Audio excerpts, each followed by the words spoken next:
As some of you know, from either what we've told you or what you've read, I have been involved in different ways on things called people's tribunals. And I got to know Nick in a slightly longer route, but best by his work with me on something called the China Tribunal, which we may or may not talk about, or Nick may or may not talk about. You will have seen Nick's CV, and I'm not going to set that out for you now, but what I found extremely interesting, not just from Nick's contribution, but also from the other members of the China Tribunal who, and they were recruited in this way pretty much at my suggestion, those who were not already specialists in either human rights or law or anything else, is that in resolution of really difficult problems of the kind that Aidan has identified, problems that confront humans and not just lawyers and experts in human rights, the broader view of what we do and what we should do proved to me to be quite invaluable and arguably greater than the contribution that could be brought to the table by those of us who would pretend to having some background special knowledge. Nick? Good morning, all. I should just preface that, that I'm not an academic, I'm not a lawyer, and so this is a kind of utilitarian view of how I see things, and you must take it in that spirit.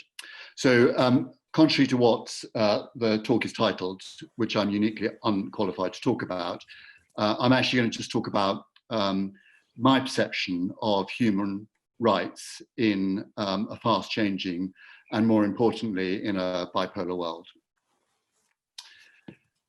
So on the 28th of June 1914, Sophie Chotek, the morganatic wife of the heir to the Habsburg Empire, and her husband were assassinated by Gavrilo Princip, orchestrated by the shadowy Colonel Apis of the Black Hand. Germany, Bismarck's creation of only 45 years, wanted war, and the conflagration that ensued consumed the world for a 30-year period, with an uneasy truce settled at Versailles in 1919, but not before three empires of long duration had disintegrated: Russia, Austro-Hungary, and the Ottoman. Unfinished business continued in 1939, resulting in the total capitulation and destruction of Germany in 1945. I'd argue a unique event in modern history. In considering the world order before and after his unprecedented fourth election, and before his untimely death shortly before the end of the war, Roosevelt and his Vice President Truman sought to remedy the errors of 1919. The result, as you all know, was the establishment of many of the institutions that have guaranteed the post-war global order: NATO, GATT, the IMF, World Bank, and the UN. The US's leadership in establishing these institutions was not only about the avoidance of conflict, but was also intended to create stable markets from which it could candidly profit. In short, the US, by holding the economic levers in these institutions, created an economic imperial hegemony. Stalin, as a result of Russia's extraordinary sacrifice following Hitler's treachery in 1941 and its unassailable hold on Eastern Europe at the end of the war, emerged with a competing empire. Following the disintegration of the Soviet Union at the beginning of the 1990s, the US emerged as the sole superpower into a unipolar world. However, the US proved remarkably adept at provoking conflict, resulting in a series of unwinnable wars: Korea, Vietnam, Iraq, and Afghanistan, which has resulted in a significant loss of confidence and a retrenchment to an American-first Hobbesian doctrine. Although Trump has become the most recent emblem in this regard, in some senses, this is the US reverting to its accustomed status quo. The Monroe Doctrine, Henry Cabot Lodge's orchestration of the repudiation of the League of Nations, and more recently, Obama's talk of nation building at home, The pandemic has fueled the loss of confidence, and in addition, the US has racked up unprecedented amounts of national debt through, amongst other things, the cost of these wars, the great financial crisis of 12 years ago, and now the pandemic.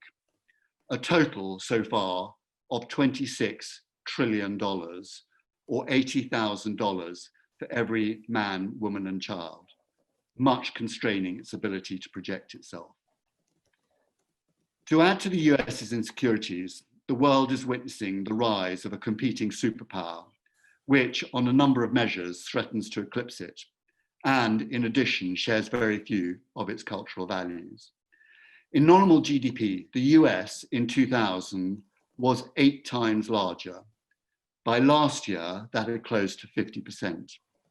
With a population larger by 4 times, on current estimates, China will have overtaken the US by the end of this decade.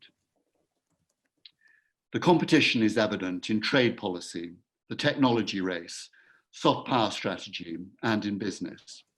China's Foreign Minister Wang Yi recently accused the US of provoking a Cold War. If it is to be a Cold War, what will it look like, and how will it differ from that fought with the Soviet Union?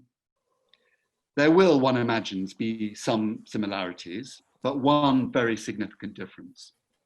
There was largely no economic entanglement between the West and the USSR. It was a cultural, political, and military standoff. Now, globalization and technological advances have resulted in very complex and fully integrated relationships in trade, in financial services, and critically in communications, which bind most countries in the world together, and none more importantly than the US and China. The US and China cannot live without each other, but can they live together peacefully? Or is hot war a realistic possibility? Graham Allison's Destined for War posits the tensions catalyzed by the threat felt by a declining power faced with a rising power as the Thucydides trap, and describes the long history of these great power rivalries, starting with that between Athens and Sparta. Many of these rivalries resulted in war, with perhaps the most poignant being that of Germany and Great Britain at the beginning of the 20th century. There are parallels with China and the US's current interaction. Marcus Brunnermeier of the Brookings Institute aptly describes Germany's ambitions at the start of the 20th century as she turned all her forces to the systematic conquest of external markets. This was intolerable to preeminent Great Britain, who resolved to check Germany's ambitions. The rest is history, as they say. The Belt and Road, amongst other initiatives, leaves in no doubt China's clear intent to project its power and influence. In some quarters in Washington, China is no longer viewed just as a strategic competitor, but as an existential threat. The current FBI director, Christopher Wray, has stated, "One of the things we're trying to do is view the China threat as not just a whole of government threat, but as a whole of society threat." There are risks of a hot war, particularly in the South China Sea, but one has to believe someone, somewhere, has read at least a précis of Clausewitz to realize that that is unconscionable as being unwinnable. If it's not to be a hot war, but it is some variant of a Cold War, what will it look like? As the US abnegates its leadership by, at least in part, withdrawing support for the very institutions it served to found, including the UN, NATO, and more recently the WHO, it has left a vacuum. China has lost no time in filling that vacuum. China now heads 14 of the 15 UN agencies. Some wit recently quipped that the UN should be renamed the People's Republic of the United Nations. 1 week after Trump announced that the US was suspending funding for the WHO, China pledged an additional $30 million in support. The US's assumption of global leadership of at least the free world post-war was built on the foundations of a society that was confident and by today's today's standards, cohesive and rich. The US remains a wealthy country, but the divisions in its society riven by inequality, injustice and racism leave it ill-equipped at present to face what is undeniably a formidable competitor. Even its most powerful, that power rested on cooperation with other like-minded nations. Trump's clumsy and often offensive handling of its partners has significantly weakened the US's hand. The US has lost its way before, and even if you don't subscribe to US exceptionalism, it would be foolhardy to bet against its powers to recovery, driven by the very best of its culture, extraordinary inventiveness, and the little matter of the dollar being the world's reserve currency. China, quite apart from its size, has a short-term advantage of being an authoritarian state, avoiding the messiness of democracy. But that advantage is betrayed by its clumsiness and more often than not, bullying and transparent rapaciousness. But it is also energetic, ambitious, inventive, and will no doubt continue to emerge as a formidable force.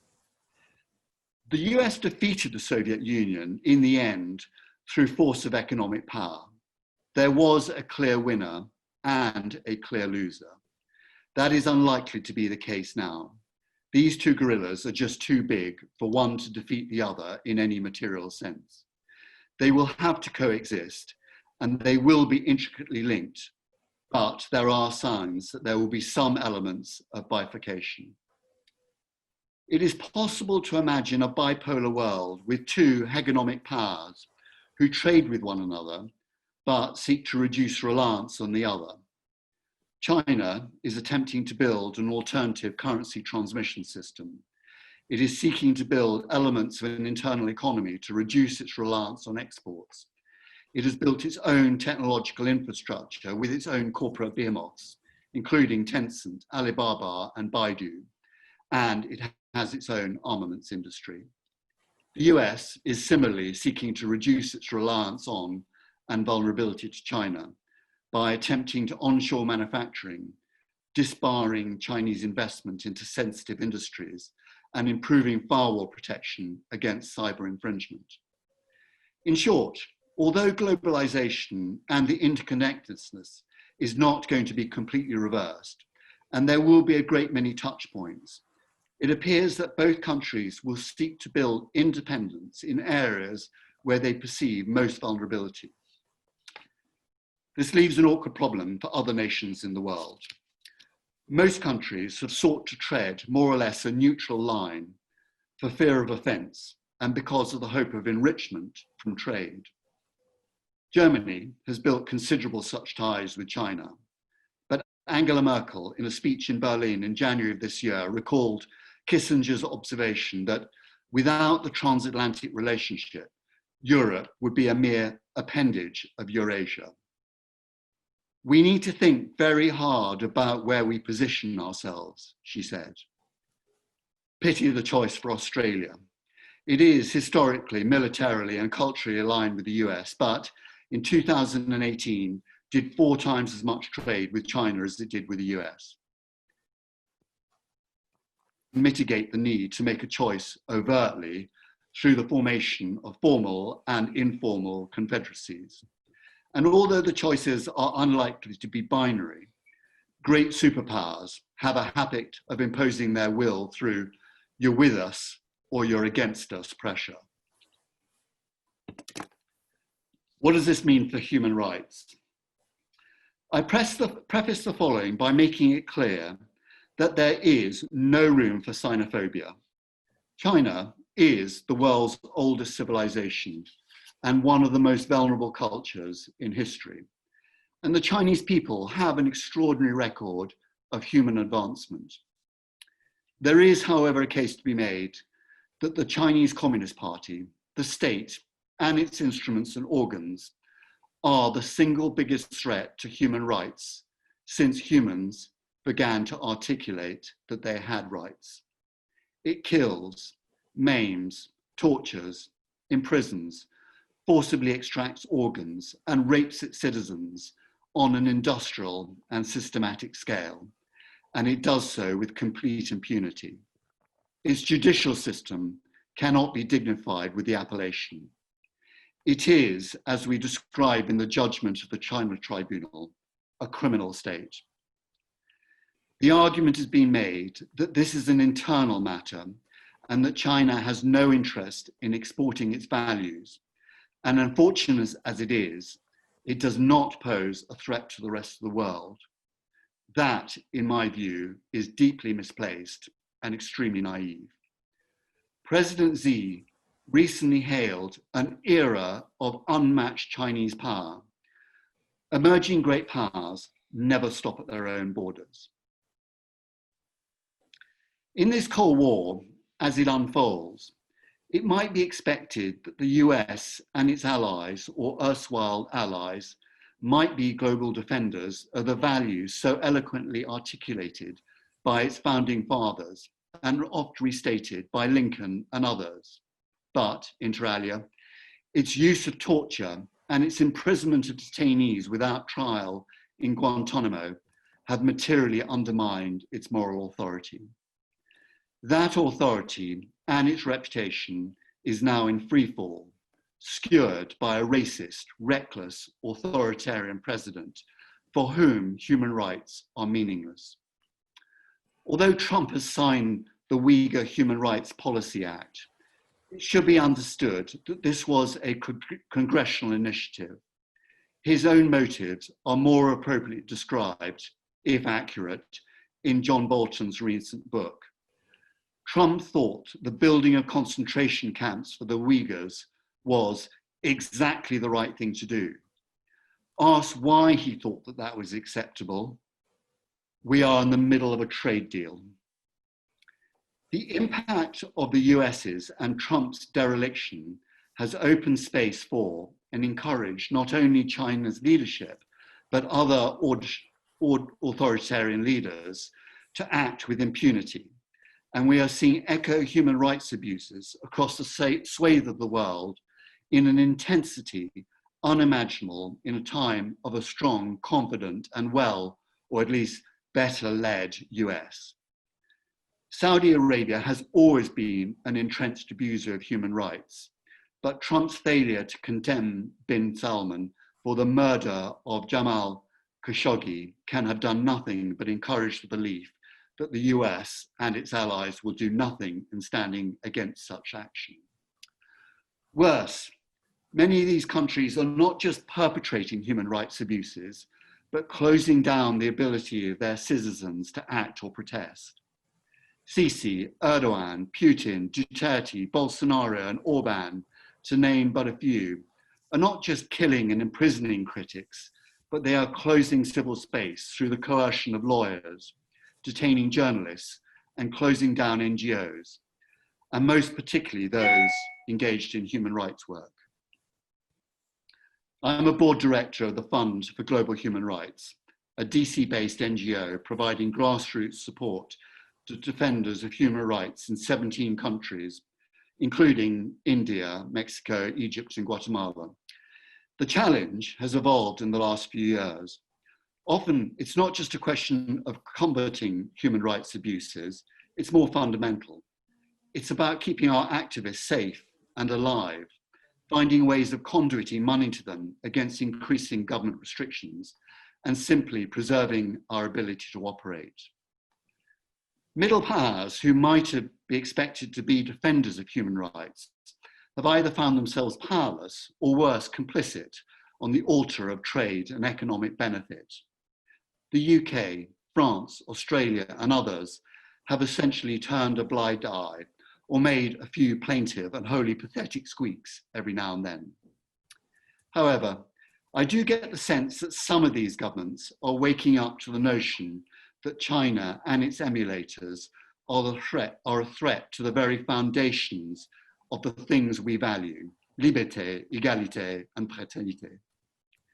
The recent events in Hong Kong are surely a wake-up call that this is a threat to all of us, and it will affect all our lives and all our nations.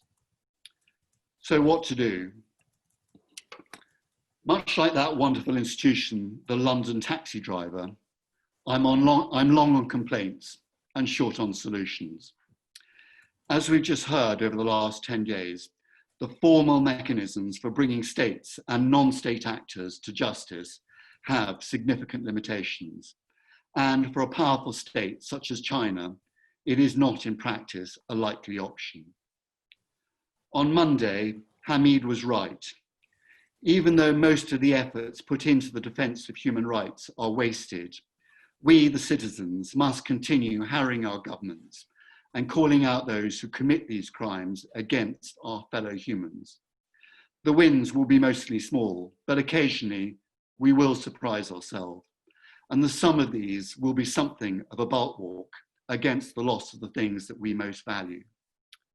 But we need to be clear-eyed about this. Those who call for a cessation of trade and other ties with China and other nefarious states in response to human rights abuses misunderstand the price of such action,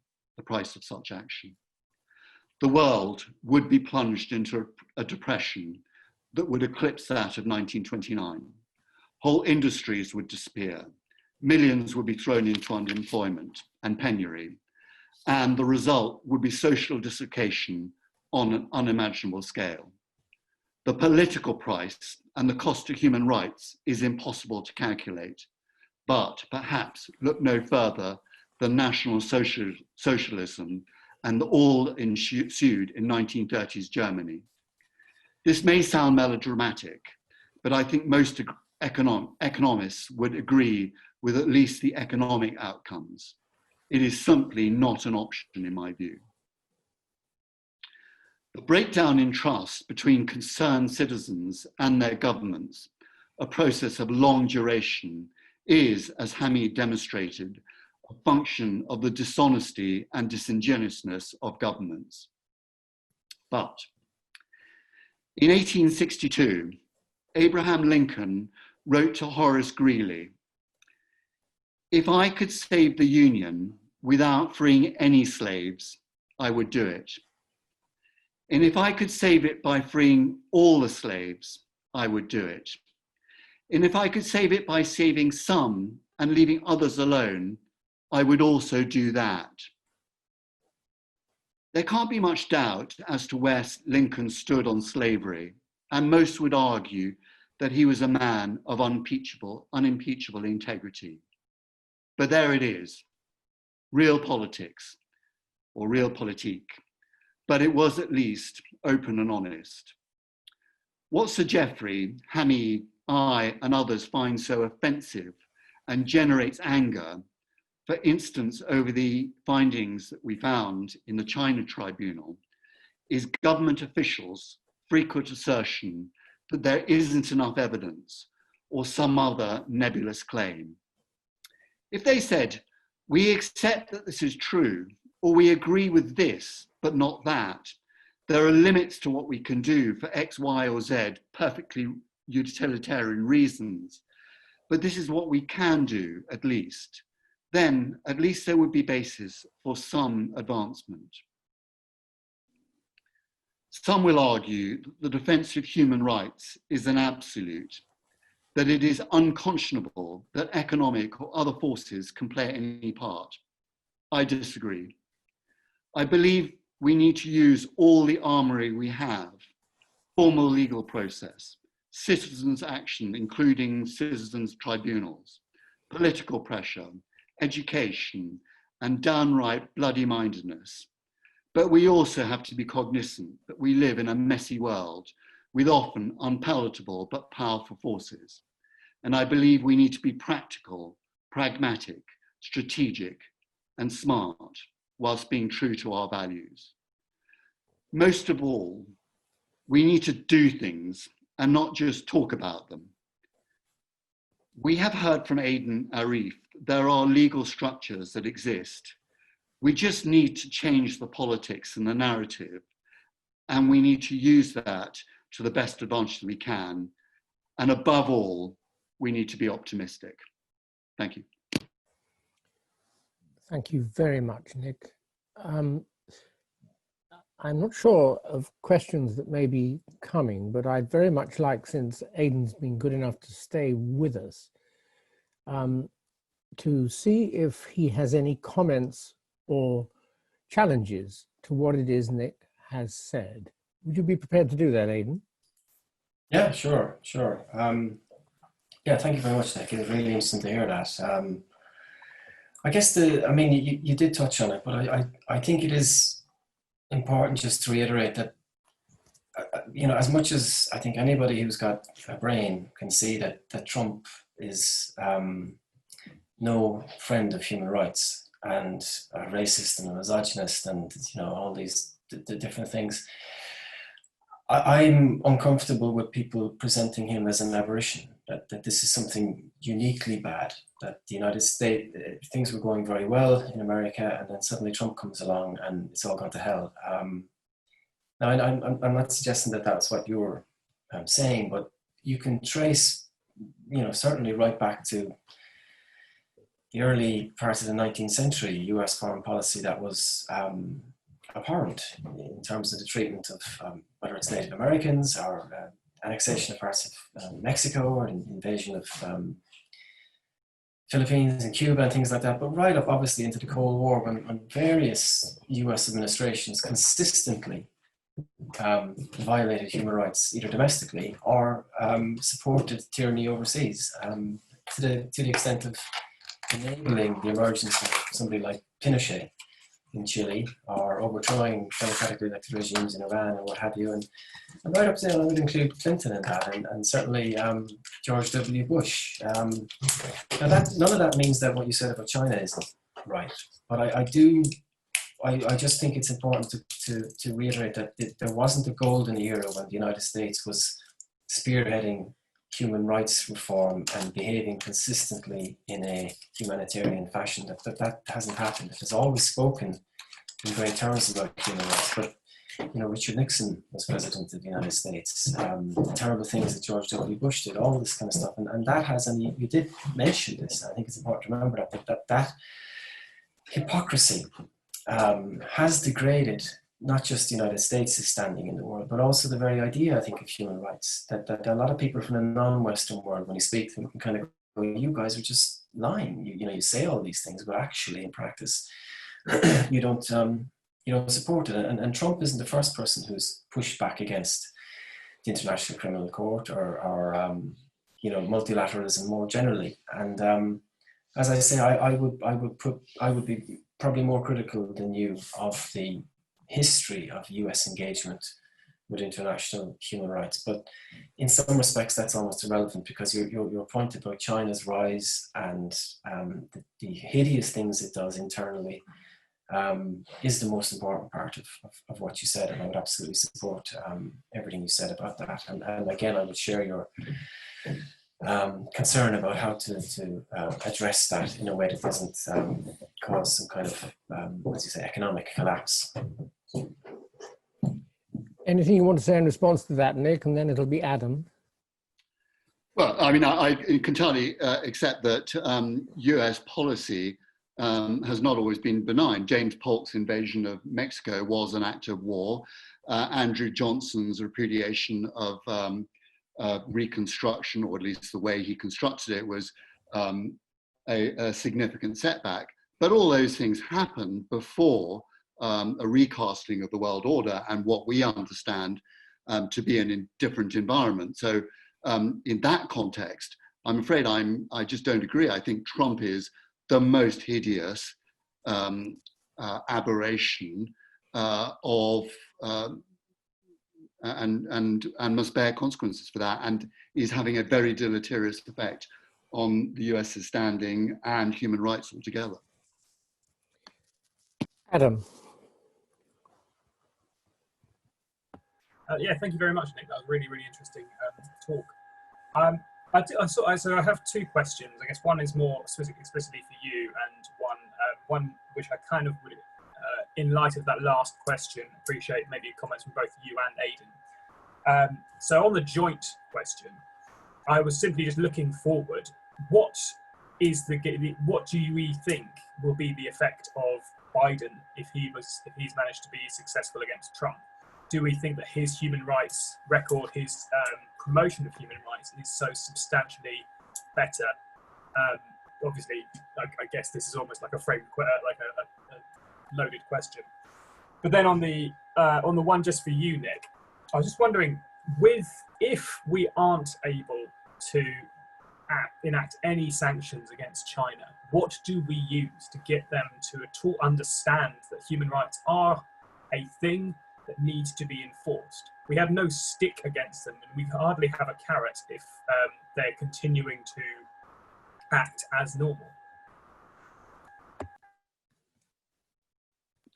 Well, Aidan, if you go first, and then I'll. To be honest with you, Joe Biden is I can't believe that he's the alternative to Trump. I know very little about the guy other than that he can nod his head and smile. I don't know his record on human rights promotions or anything like that. A dead cat would be better than Trump in many respects, but I'm appalled that's the best that they've come up with, because he doesn't seem to me to be, I don't think he'll win, to be honest with you, which is a disaster. And I share Nick's point about Trump. I can't stand anything about the man. I absolutely hate him. But I would just say that there's been other presidents of America who've done much more damage internationally, I think, than Trump has. But if he gets a second term, God knows what he might do. And as I say, Joe Biden is to me a disaster waiting to happen. I know nothing about the guy, but I can't work up any enthusiasm for him as an alternative.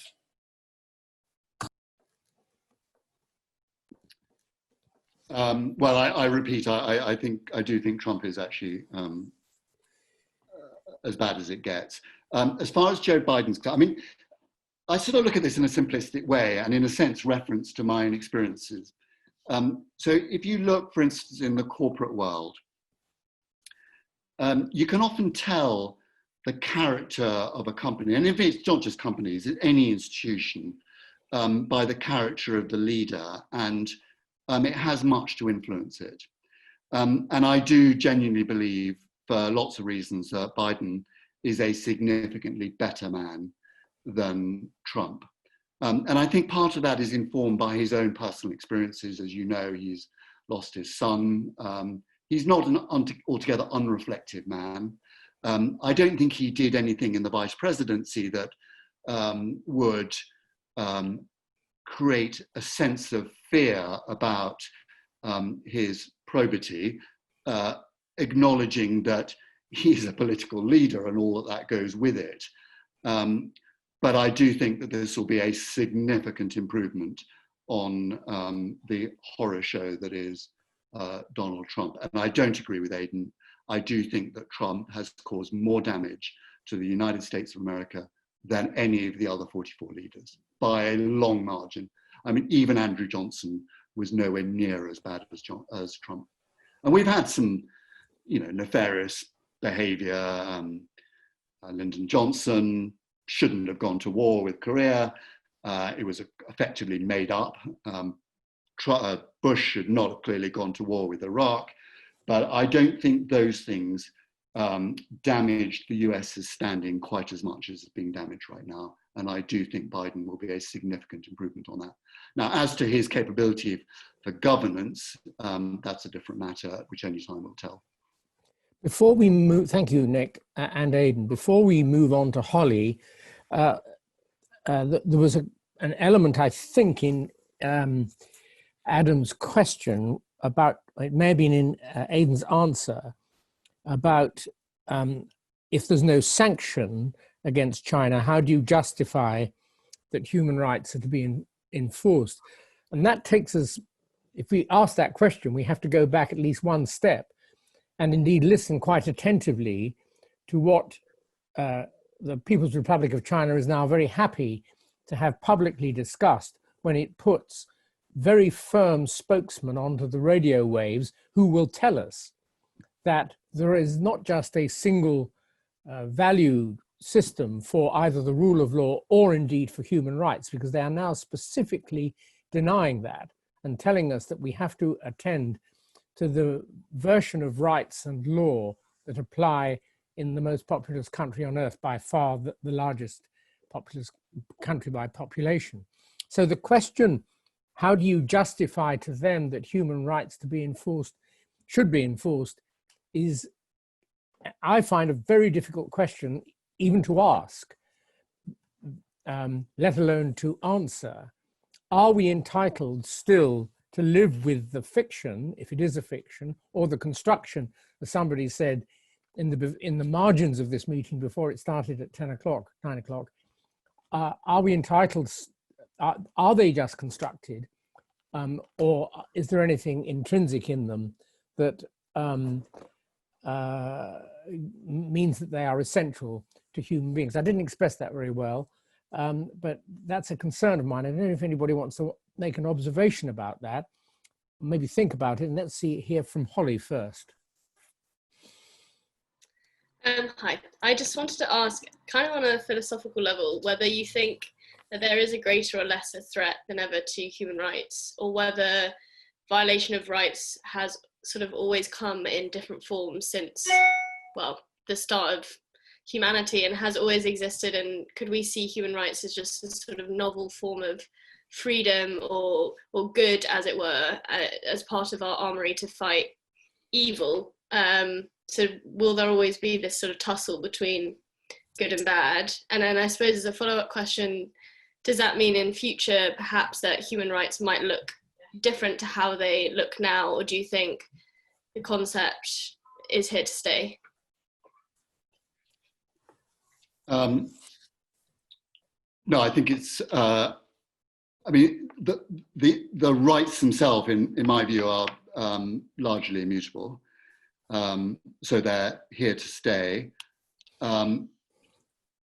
As to whether it's a kind of perennial issue, yes. But the reason why I think that China, as I described it, is the single biggest threat to that is because there have been other significant threats to it, so not least of all Nazi Germany and Stalin, but those were unsustainable systems. So Nazi Germany was unsustainable. In the end, it would have wrecked itself on the reef, and Stalin for different reasons the same. Whereas I actually do believe that China is here to stay, at least for foreseeable future.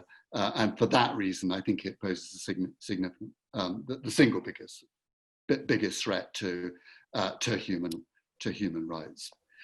Just going back to what do we do about the behavior of China?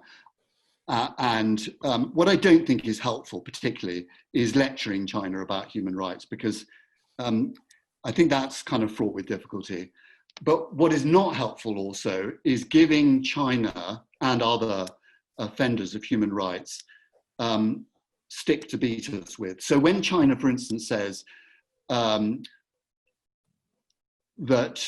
look at the US as it gasses and beats up peaceful protesters in Lafayette Square, and cops killing Black Americans, we open ourselves, or the US and other states open themselves up.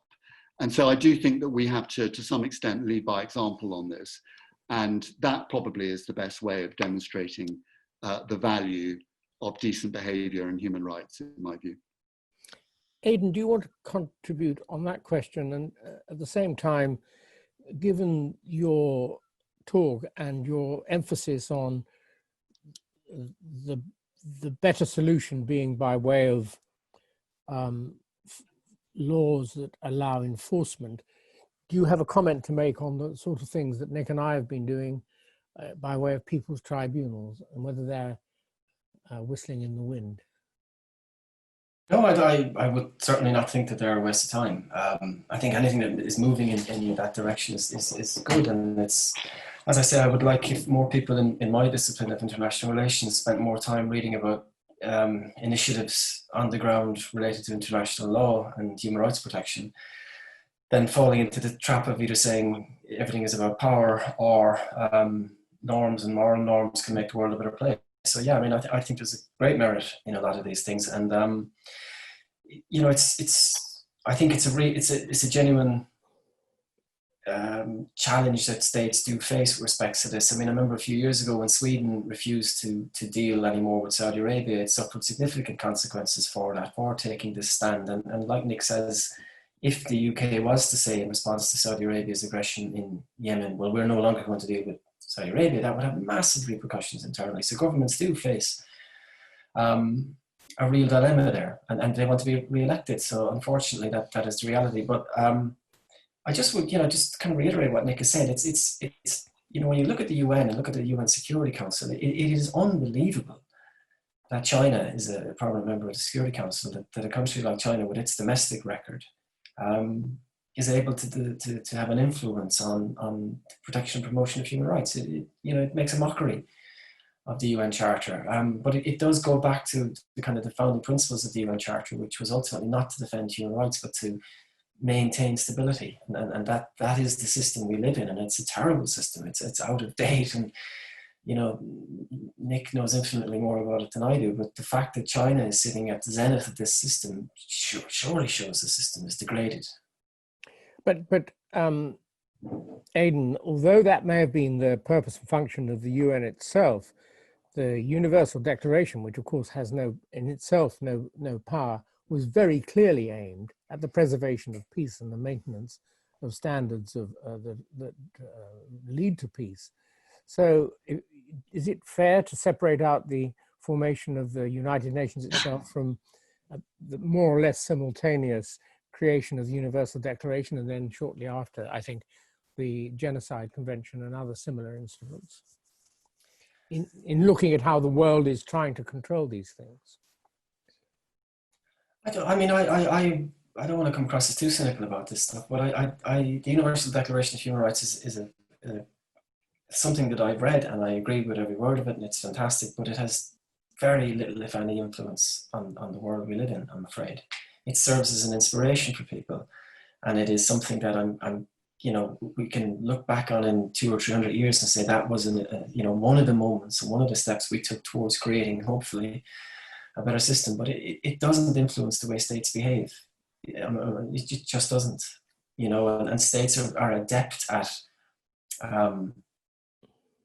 adhering to these things rhetorically, saying nice things rhetorically. I mean, if you take the China example, I've read a lot of what China said about the responsibility to protect. And it will say, yeah, we have no problem with the responsibility to protect. We love the idea. It's not a problem for us. But we do have a problem with humanitarian intervention. And we do have a problem with, states telling other states what to do internally. But China will say we give huge amounts of troops to peacekeeping missions. So that shows how, interested we are in peace and all these wonderful ideas. So, the system of these norms and these declarations, unfortunately, doesn't really make a difference on the ground. And, for the people in China, or for the people, as I say, in Bahrain or in Russia or in Serbia or all these countries around the world where human rights violations are taking place on a daily basis, I don't know if they say, thank God for the Universal Declaration of Human Rights, We're moving towards a close, and I've got a couple of observations to make, and maybe a question to ask of all of you, so that you can answer it in one way or another if you're inclined. First, there's a real danger in the way we view the People's Republic of China, because we look at the Communist Party and the People's Republic of China. We don't look at China and the people.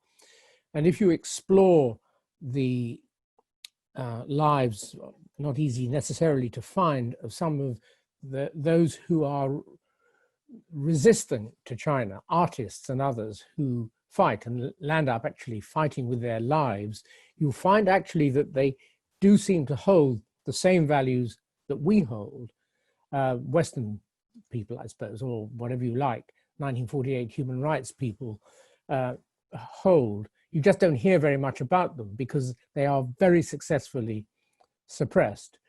We read about quite a lot of them in our work for the China Tribunal and recorded some of it in that judgment. But it's very impressive to hear people sticking to those rights, or our understanding of those rights, at the total risk, at the risk of total loss of life. However, the question that nevertheless remains and is stimulated by Nick's assertion that these rights are immutable and here to stay. Are they? And if so, why? What do you think? Are these essential rights as we might conceive of them, if we read the 48 Declaration or the European Convention or whatever else you like, are they immutable? If so, why? Anybody want to comment?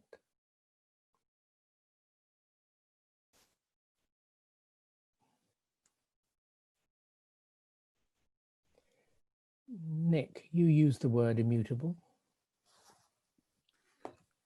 Because I think they just go to the simple essence of humanity and humans. They're so instinctive and basic. There's no intellectualization about them. You know, even a bloke like me can understand them. That's it. Anybody else want to contribute on that? In which case, I think it's probably a convenient time to end, and I think it's timely, or only shortly after timely today. We can go on if anybody would like to. But first, I've got a few questions to ask of a practical nature. We've got tomorrow and then Friday's discussion. And if there's anything that any of you would particularly want covered, please write to me or write to Naina or write to Nita, and we'll try and deal with it. Tomorrow, interestingly enough, we move on to some connections of all this with religion or religions, as well as with the law. And if we get a chance, we might look at Billy Budd. Now, and if not, we might look at the end of Billy Budd, or alternatively, the observations I make about it may simply serve for you to have in the back of your minds when you look at the film. But I asked Amma this morning, who was the first person on parade, as he very often is, whether he was able to draw any analogy from the principal figure in that book, Billy Budd, with anybody else, and he didn't, from his listening to it or viewing it on his own and not in a group, which sometimes affects the way you look at it.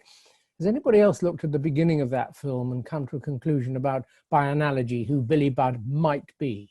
It's not expressed in Herman Melville's novella. Because here's a man who is confronting, in one way and another, it may be about justice and law, but it's also about his rights as a human. And who was he, or who might we think of him as being? Well, this is a spoiler, I suppose, but we don't have time to do things slowly on this particular topic. Many groups looking at the film of Billy Budd and having a collective discussion see Billy Budd as a Christ figure. And there are a number of bits in the film that could lead you to that conclusion, although there's no reason to believe that was Melville's express intention. And so, is there a connection, maybe we'll explore this tomorrow, between principles of religion and human rights? Or, as Nick has just said, are human rights really quite outside that because they're immutable, intrinsic, and part of humanity? Any comments now? Can I just maybe briefly just say about the immutability point? I think that one of the things that we've been in this era, in the kind of post-1945 era, is that we've grown up with the idea of progress, and that progress is something that is inevitable. That, you know, that we're going to have a better lifestyle than our parents and our grandparents, and certainly in my case I do, and that you can look back at time and say, we had these laws back then and now we've got more advanced systems, etc., etc. And progress is built into liberalism. It's a central component of liberalism. But I don't know if it necessarily is a fact, a historical fact. I think we have had periods in history where progress has gone into reverse quite starkly, and we've seen rights that were hard won, be taken back, and developments and civilizations crumbling, and you know societal stability taking a hit, and you know moves in a certain direction being significantly redressed. And I think that is something just to worry about and to accept as maybe that do we at times take for granted that the progress we've made is inevitable and we will always get better. And people used to say this about China in the early 1990s, that it has to reform. It can't continue to expand its economy without creating this middle class that demands more rights, and therefore there will be some democratic reform. And it hasn't, unfortunately. And you know, this notion of the end of history and the march of progress that's central to liberalism is something that I am a bit skeptical about, and I think rights can be taken away. That doesn't mean that they don't exist in the abstract, in the way that, again, you know, Christianity would talk about how it preserved the small flicker of light through the dark ages and things like that, and maybe we can think of it in those terms, but rights can be rescinded, would be my view, and progress is not inevitable, I think. Thank you, Aidan. Bestar had a question, but Bestar, will you forgive me if we take it tomorrow, because I think we'll have an opportunity to discuss it then, but it's to do with the role of big companies such as Apple in the human rights discussion, unless either Aidan or Nick's anxious to answer it right now. I can answer it quite briefly if you Please like. do. Well, I think it plays into exactly what I've said, in that trade is going to exist, China is going to exist, and the likes of Apple will do business with China, and I think that's just completely unavoidable. The question is, how does it do business with China? And there is legislation, you know, Anti-Slavery Act and so on, to ensure that it does not, for instance, source goods or services from Uyghur detention concentration camps. But the notion that large corporations are not going to do business or trade or interact, and indeed not just large corporations, but all sorts of institutions with China, as I've said earlier, I think is just completely impractical. Right. Well, I'm just told that there's a change in the program, that Nena, who's now in Croatia, has notified Nita and Bestar, but it's not going to stop tomorrow being an invigorating day. So I look forward very much to seeing you all there at 10 or 9 o'clock, depending where you are. Please write in with anything by way of request for how we spend the remaining 2 mornings. Very many thanks to you, Aidan, for spending the morning with us and for generating such a vigorous debate, and to you, Nick, for providing such a comprehensive tour d'horizon from a particular viewpoint, but as you will have probably assessed from the limited number of challenges you've received, one that probably is in line with a great deal of modern thinking.